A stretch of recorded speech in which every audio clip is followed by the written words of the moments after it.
बच्चों,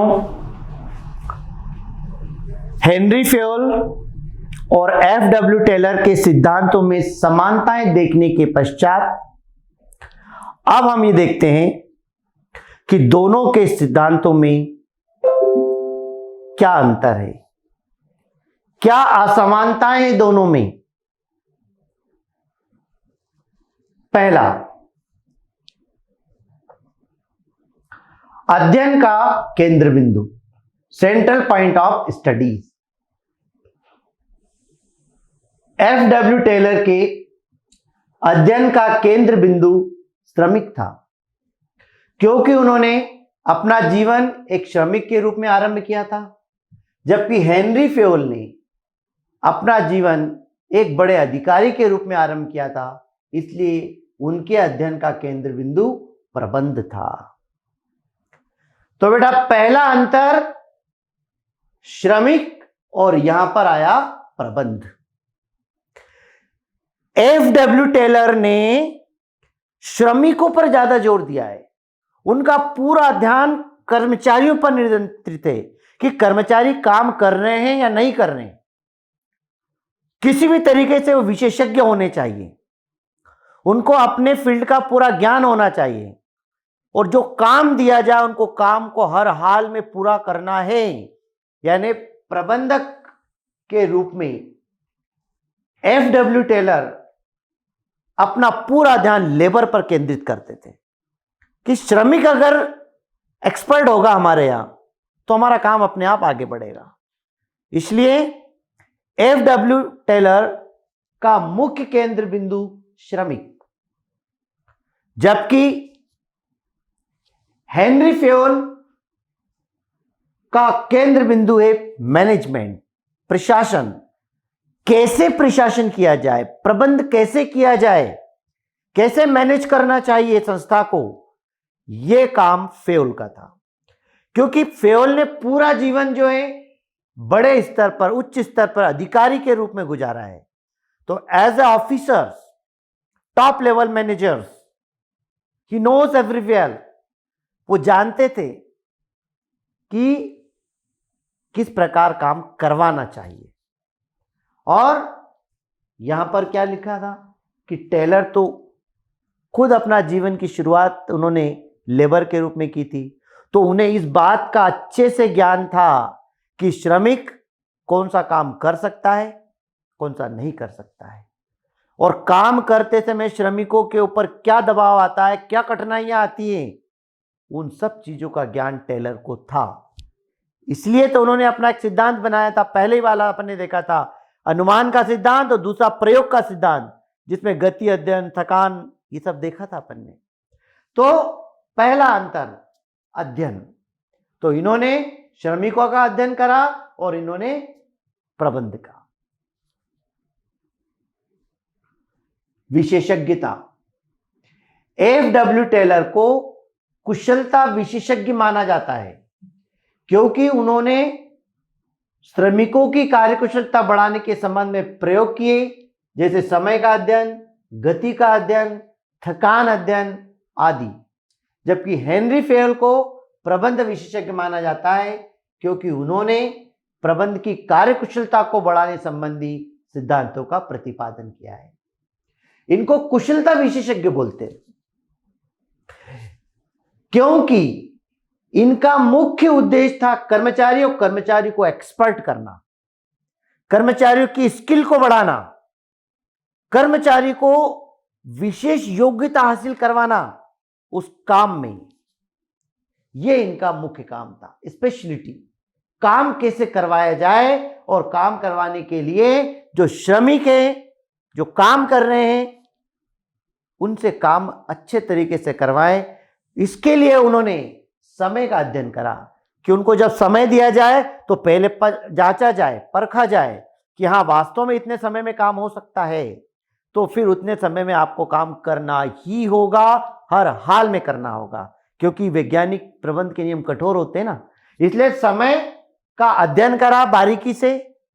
पहले अध्ययन किया उन्होंने कि हाँ वास्तव में श्रमिक काम कर सकते हैं या नहीं कर सकते हैं। हो सकता है कि उनकी कैपेसिटी 6 घंटे में काम करने की है, तो उन्होंने काम के घंटे 7 फिक्स कर दिए। चलो 7 घंटे का समय अपन ने फिक्स कर दिया, अब 7 घंटे के अंदर काम होना चाहिए। एक एग्जाम्पल बताया मैंने आपको।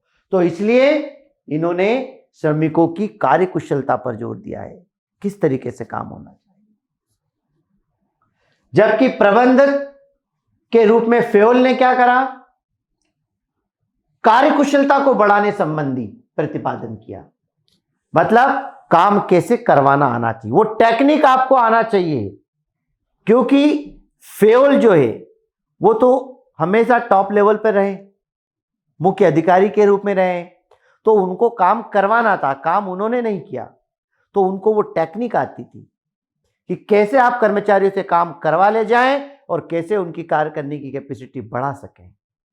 तो इन्होंने जो जोर दिया है प्रबंध विशेषज्ञ के कारण कि प्रबंध कैसे किया जाए, मैनेज कैसे करें कि अपने आप कर्मचारी काम करने लगे, उनकी स्पीड बढ़ जाए।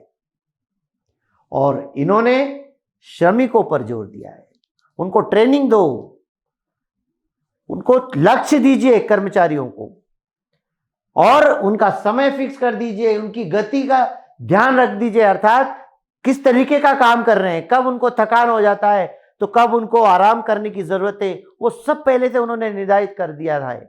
क्योंकि उनको अपने कर्मचारियों को एक्सपर्ट बनाना है, तो उनकी योग्यता उनको मालूम थी, उनकी कैपेसिटी उनको पता होती है कि कितने समय तक ये काम कर सकते हो, कितने समय वो थक जाएंगे।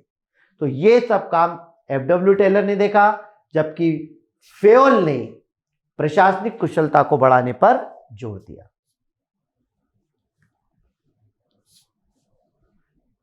पृथक पृथक पक्ष, अलग अलग दोनों ने अपने पक्ष रखे। एफडब्ल्यू टेलर ने कारखाना प्रबंध और उत्पादन के इंजीनियरिंग पहलू के अध्ययन को अधिक महत्वपूर्ण माना है, जबकि हेनरी फेयोल ने प्रबंध के कार्य को अधिक महत्वपूर्ण माना है। ये एक वैज्ञानिक थे, इंजीनियर थे, माइनिंग इंजीनियर थे, तो उन्होंने जो इंजीनियरिंग वर्क होता है, टेक्निकल जो चीजें होती है, उन पे ज्यादा फोकस करा है। किसने? एफडब्ल्यू टेलर ने।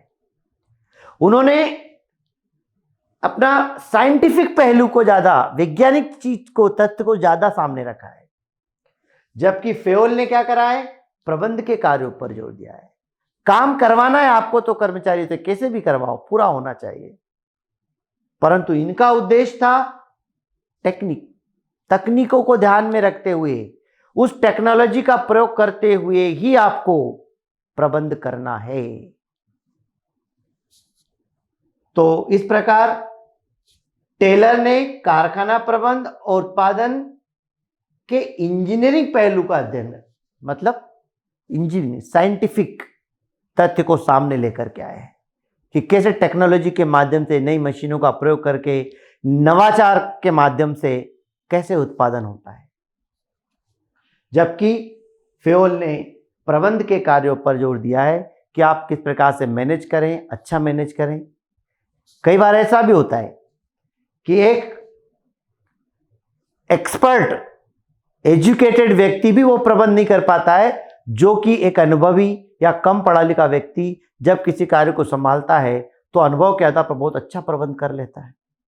तो ये उनके अपने अपने पक्ष होते हैं। ठीक है।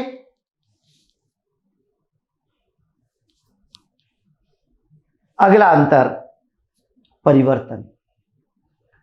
वर्तमान परिस्थितियों में एफडब्ल्यू टेलर के सिद्धांत बहुत अधिक बदल चुके हैं, जबकि हेनरी फेयोल के सिद्धांत आज भी उतने ही महत्वपूर्ण हैं जितने वे उस समय थे जब उनका प्रतिपादन किया गया था। परीक्षा में ऑब्जेक्टिव में भी कई बार प्रश्न आता है कि वैज्ञानिक प्रबंध के सिद्धांत आज व्यवहारिक नहीं है, प्रैक्टिकल नहीं है, हर जगह अप्लाई नहीं होते, पर फेयोल के द्वारा जो बनाए गए सिद्धांत है वो आज भी हर संस्था में लागू होते हैं। क्योंकि साइंस के अनुसार टेक्निकल जो रूल्स होते हैं वो हर कोई अप्लाई नहीं कर सकता, इसलिए वैज्ञानिक प्रबंध के सिद्धांतों का हर जगह प्रयोग नहीं हो सकता। तो टेलर के सिद्धांत व्यवहारिक नहीं है, प्रैक्टिकल नहीं है, जबकि फेयोल के सिद्धांत प्रैक्टिकल है, व्यवहारिक है।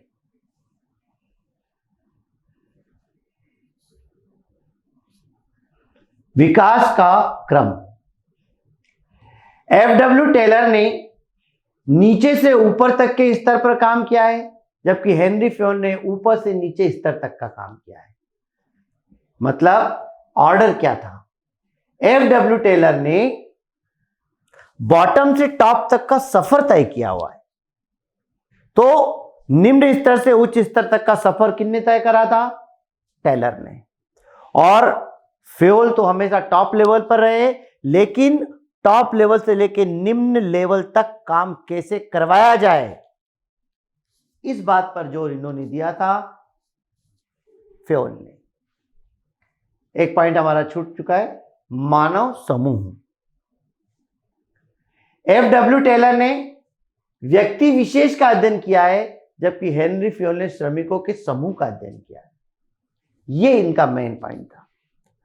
टेलर एक एक कर्मचारी पर जोर देते हैं, एक एक कर्मचारी की रिपोर्ट, उसकी एबिलिटी, उसके काम करने की क्षमता, पूरा मेजरमेंट पे जोर दिया जाता है, जबकि फ्योल बोलते हैं कि श्रमिकों के ग्रुप पर जोर देते हैं। श्रमिकों को काम सौंप दो, कैसे करना है, क्या करना है, श्रमिक जाने, हमें निश्चित समय पर काम चाहिए, तो मिलजुल कर लेंगे वो। पर टेलर का कहना है कि एक एक कर्मचारी का कार्य का मूल्यांकन किया जाए, एक एक व्यक्ति की क्षमता को मापा जाए, एक एक व्यक्ति की कुशलता अकुशलता को ध्यान में रखा जाए। इससे कई कर्मचारी जो है असंतुष्ट रहते हैं, क्योंकि उनके ऊपर काम का बोझ पड़ जाता है। तो इस प्रकार एफ.डब्ल्यू. टेलर ने व्यक्ति विशेष पर जोर दिया है, जबकि इन्होंने ग्रुप पर जोर दिया है।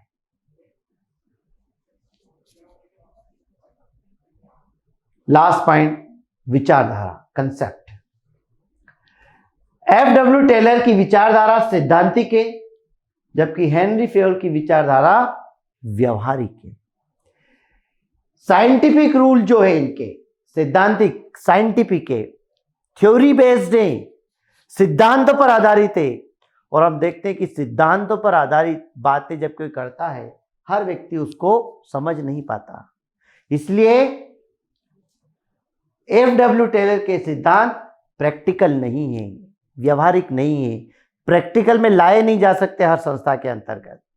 पर फ्योल के जो सिद्धांत है वो व्यवहारिक है, प्रैक्टिकल है, आज हर जगह इसका उपयोग किया जा सकता है और प्रबंध के स्तर को बढ़ाया जा सकता है।